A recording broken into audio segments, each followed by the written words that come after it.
Termiz shahrida milliy qadriyatlar va zamonaviy tafakkur uyg'unligi mavzusida davra suhbati tashkil etildi.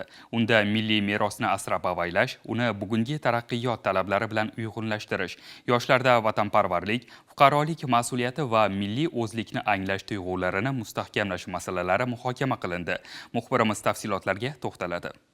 Demokratik jarayonlarni tahlil qilish markazi Surxondaryo viloyati hududiy bo'linmasi hamda Milliy tiklanish demokratik partiyasi viloyat kengashi hamkorligida tashkil etilgan tadbirda milliy qadriyatlarni saqlash va targ'ib etishning bugungi ahamiyatiga alohida e'tibor qaratildi. Ta'kidlanganidek, globallashuv sharoitida yoshlarda milliy g'urur, mustaqil fikrlash va ma'naviy tahdidlarga qarshi immunitetni shakllantirish dolzarb vazifalardan biri sanaladi. Shu bois milliy va umum insoniy qadriyatlar uyg'unligini ta'minlash, ma'naviy ma'rifiy ishlar samaradorligini oshirish, bu borada davlat va jamoat tashkilotlari hamkorligini kuchaytirish masalalari yuzasidan fikr almashildi.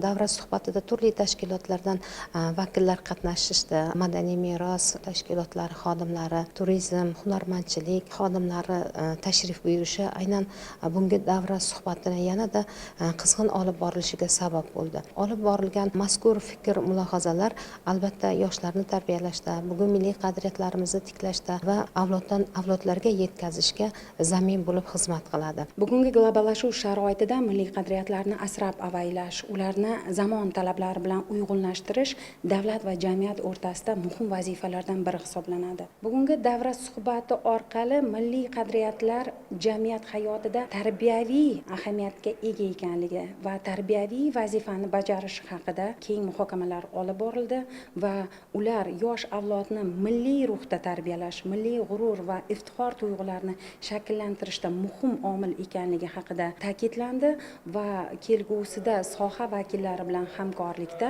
yangi o'quv yilidan boshlab o'sha yoshlar orasida milliy qadriyatlarni keng targ'ib qilish borasida kelishib olindi. Davra suhbati yakunida milliy qadriyatlarni keng targ'ib qilish, yoshlarni milliy o'zlik va vatanparvarlik ruhida tarbiyalash, shuningdek ma'naviy ma'rifiy ishlar samaradorligini oshirishga qaratilgan taklif va tavsiyalar ishlab chiqildi.